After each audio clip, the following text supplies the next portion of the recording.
आज के समय में भगवान कृष्ण का जन्म हो सकता है? क्या भगवान कृष्ण प्रकट हो सकते हैं? क्यों नहीं? यशोदा आपको बनना है, नंद बाबा आपको बनना है, देवकी आपको बनना है, वसुदेव आपको बनना है, भगवान कृष्ण प्रकट हो जाए।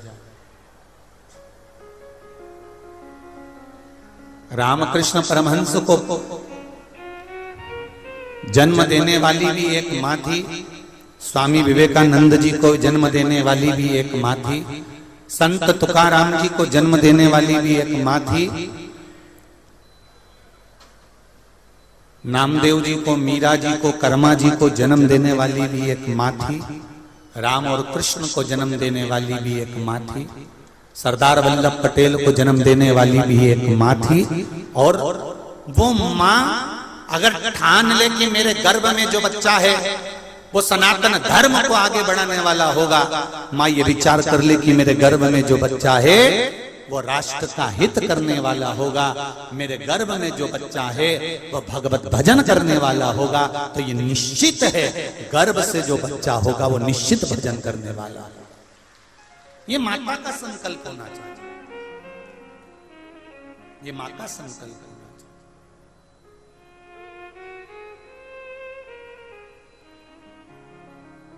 देवी जी के मंदिर में जाकर नंगे पैर झंडा उठा के, ध्वजा उठा के, चुंदड़ी पकड़ के माता जी के मंदिर तक चले जाओ, क्या केवल नवरात्रि का मतलब यही है? या फिर कहीं गरबा हो रहा हो तो गरबे में चले जाओ, क्या नवरात्रि का मतलब केवल यही है? या घर में जोत लगा लो, नवरात्रि का मतलब यही है? घर में जवारे बो दो, नवरात्रि का मतलब क्या यही है? घट स्थापना कर दो, क्या नवरात्रि का मतलब केवल यही है?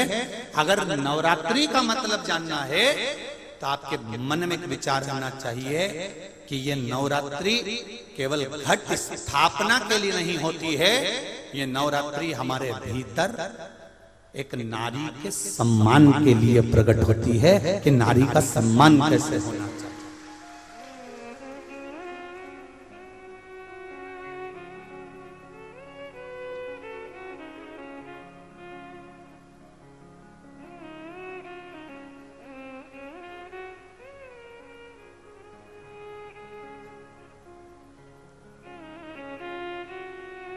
एक नारी का आदर क्या होता है? एक नारी का सम्मान क्या होता है? एक नारी के विचार, उसकी सोच, उसकी दृष्टि क्या होती है? और माता युग के निर्माता हैं ये चार, उसमें माता, पिता, गुरु और राजा। जो क्षेत्र का राजा होता है, नगर का राजा होता है, वो भी युग का निर्माता होता है कि वो अपने राज्य को धारण कर कर किस तरह से व्यवहार कर रहा है। माता अपने बच्चे को क्या सिखा रही है? क्या सिखा रही है?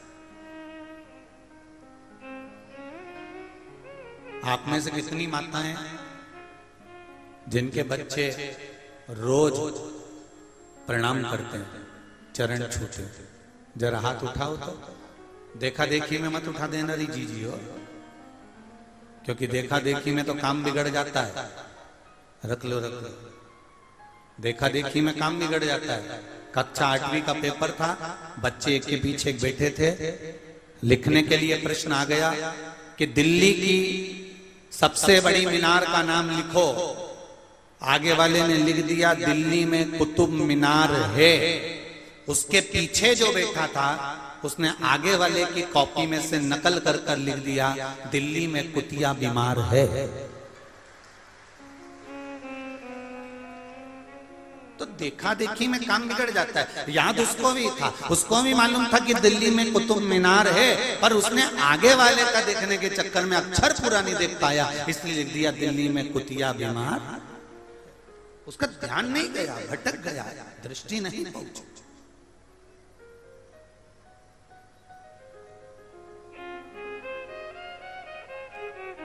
हजारों लाखों की संख्या में कोई कह रहा था गुरुजी इतना पानी गिर रहा है, आज तो पब्लिक जितने भी भक्त आएंगे ना थोड़े से कम आएंगे। मालूम पड़ा इतना पानी गिरा, इतना पानी गिरा। हमको क्या मालूम था कि जैसे पानी की बूंदें टपक रही थी ऐसे तुम टपक रहे थे। सही में ये सोचा था कि रात भर से पानी गिर रहा है तो कम हो जाएंगे, पर यहाँ तो और दूसरे दूसरे तंबू में भरे बैठे हैं, वो टेंट मेंट सब दूर, दुकान में, तंबुओं के बाहर। गजब गजब है। धन्य है अशोकनगर के निवासी, आपको धन्यवाद, बहुत बहुत साधुवाद, बहुत बहुत साधुवाद। अब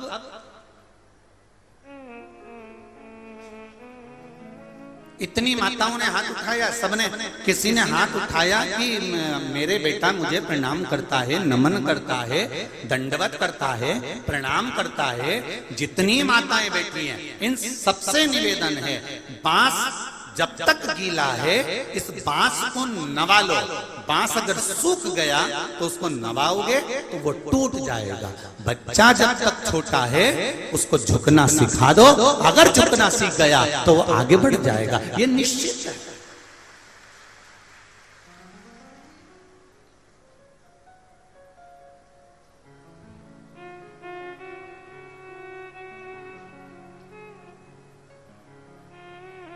जो जितने अकड़ में रहते हैं ना वो उतनी जल्दी गिर जाते हैं। मुख के अंदर दांत और जीवान, जीवान कितनी नरम है, एकदम कोमल, एकदम लचीली, और दांत जो मिल जाए काट खाए, जो मिल जाए चबा जाए। तो दोनों में सबसे पहले कौन गिरता है? बोलो जम के बोलो। जीवान का कुछ बिगड़ता है, आखिरी तक भी मरते दम तक जीवान मुंह में रहती है। तो जीवान से दांतों ने पूछा कि तू आखिरी तक रहती है और हम बीच में चले जाते हैं। तो जीवान ने कहा केवल मेरी नम्रता, मेरी लचकता और मेरे झुकने का जो अंदाज है, बस उसके कारण मैं नम्र रहती हूँ, नरम रहती हूँ, कोमल रहती हूँ, लोगों के आगे झुकती रहती हूँ, तुम्हारे आगे हमेशा दुबक कर नम्रता के साथ रहती हूँ, इसलिए आखिरी तक टिकी रहती हूँ। और तुम बात बात में लड़ाई झगड़ा, बात बात में काटना, तो इसलिए तुम टिक नहीं पाते।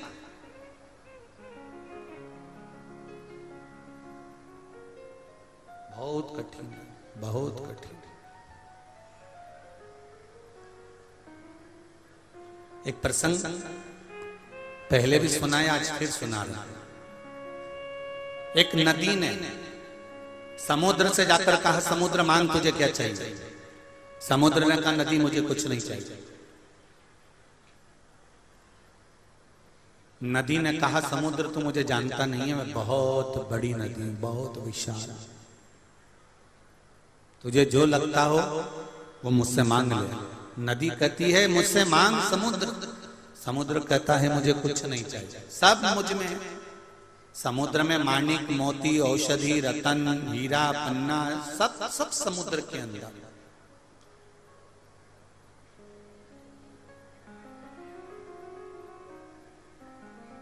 मांग, समुद्र मांग ले मुझसे। नदी बार बार समुद्र से कह रही है कि कुछ मांगो।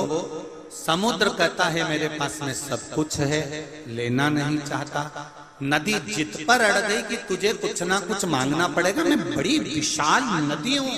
समुद्र ने कहा नदी अगर तू देना चाहती है तो मुझे दुर्वा ला कर दे दे, हरी हरी घास, हरी हरी दूबा मुझे थोड़ी सी ला कर दे दे। नदी ने सिर पर हाथ रखकर कहा रे समुद्र तू भी मांग रहा है तो क्या मांग रहा है? हरी घास, हरी दूबा, क्या मांगा? केवल हरी घास, केवल हरी दूबा। नदी ने कहा मैं अब भी लेकर आता। नदी अपने पानी से घाट पर किनारे पर जितनी घास लगी थी, जितनी दूबा लगी थी, नदी अपने जल से उस दूबा को तोड़ने लगी। जैसे ही नदी का जल दूबा पर जाता है, घास पर जाता है, घास नीचे झुक जाती है। नदी का पानी फिर जाता है, घास फिर झुक जाती है। नदी का पानी फिर जाता है, घास फिर झुक जाती है। और आखिरी में नदी समुद्र के पास आकर बोली, रे समुद्र, मैं तेरे लिए घास दूबा नहीं ला सकी। समुद्र ने कहा, नदी तुझ में तो क्या किसी में सामर्थ्यता नहीं है कि झुकने वाले को उखाड़ सके। वो दूबा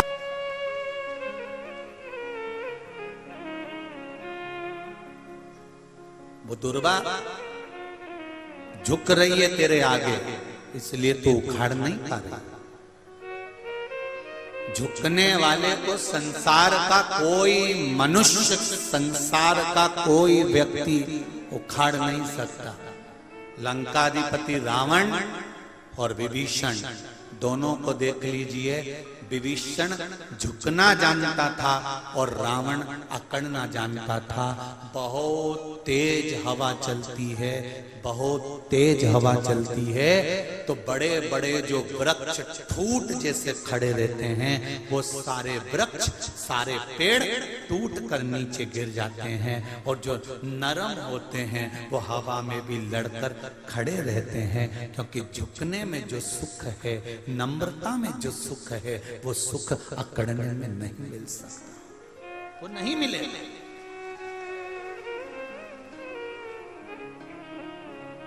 वो प्राप्त नहीं हो सकता। हम आज 5वां दिन हो गया यहाँ पर, और एक दिन पहले आए हैं तो 6ठा दिन हो गया। यादव परिवार में माननीय सांसद जी के यहाँ पर हम रुके हुए हैं। हमने 6 दिन में, वैसे तो हम आदरणीय आप सांसद जी से भी पूछना, जैसा हमारा पहले का नियम है वैसा ही नियम है कि हम हमारे कक्ष से, हमारे कमरे से हम बाहर नहीं निकलते, ज्यादा किसी से मिलते नहीं।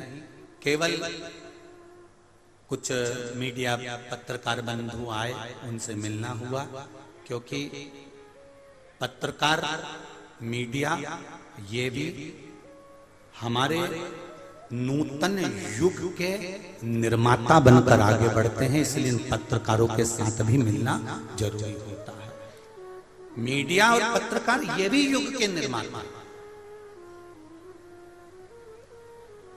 हमने देखा 5 दिन में कि पूरा यादव परिवार, चाहे वो महेंद्र भैया हों, चाहे वो श्री कृष्ण पाल सिंह जी हों, सांसद महोदय, दोनों भैया लोगों की धर्म पत्नियां हों, बच्चे हों, हमने देखा बड़े भाव से। अगर इतने बड़े औहदे पर अगर व्यक्ति होता है तो उसके यहाँ भोजन बनाने के लिए सेविका या सेवक या भोजन बनाने वाला लगा रहता है। पर हमने देखा, हम 6 दिन से भोजन प्रसाद पा रहे हैं, तो या तो आदरणीय डॉक्टर कृष्णपाल सिंह जी की धर्मपत्नी, या महेंद्र भैया की धर्मपत्नी, या इनकी माता जी, या इनकी बहन, या इनकी भांजियां प्रसाद बना बना कर बड़े प्रेम से बाबा को जिमा रही हैं। ये इसमें ये नम्रता होती है।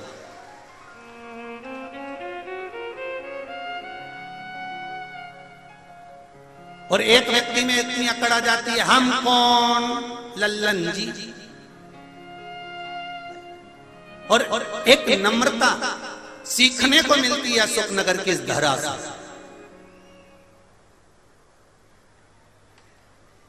एक नम्रता सीखने को मिलती है अशोकनगर के इस यादव परिवार से कि नम्रता किसको कहते, सहजता किसको कहते। हम कम से कम 5 बार 6 बार सांसद जी को बोल चुके, महेंद्र भैया को बोल चुके, हम बैठे हैं सोफे पर, कुर्सी पे, तो आप भी कुर्सी पर बैठ जाओ ना। नहीं बैठे तो नहीं बैठे, जितनी देर हम बैठे रहे उतनी देर वो नीचे बैठे। ये नम्रता है।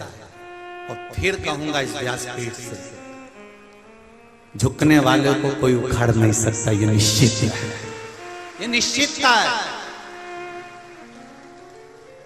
भगवान शंकर लंकाधिपति रावण को कह कर थक गए थे कि लंकेश तू थोड़ी सी नम्रता लेकर आ जा। लंकाधिपति लंकेश नम्रता नहीं ला सका, हमेशा अभिमान के शब्द शिव जी के सामने भी कह देता था। भगवान विष्णु ने, स्वयं ब्रह्मा जी ने, इंद्रदेव ने तुरंत भगवान शंकर से कहा कि ये तुम्हारा शिष्य है, ये तुम्हारा शिष्य है, इसको समझाओ, इसको समझाने का प्रयास करो, रावण को समझाओ। शंकर भगवान बोलते हैं मैं समझाने की मना नहीं है, मैं समझाने को तैयार हूं, पर मैं रावण को जब जब बुलाता हूं समझाने के लिए, रावण मुझे समझा के चला जाता। जब जब चेला गुरु को ज्ञान देने लगे तो समझ लो कि अब चेले का विनाश का समय।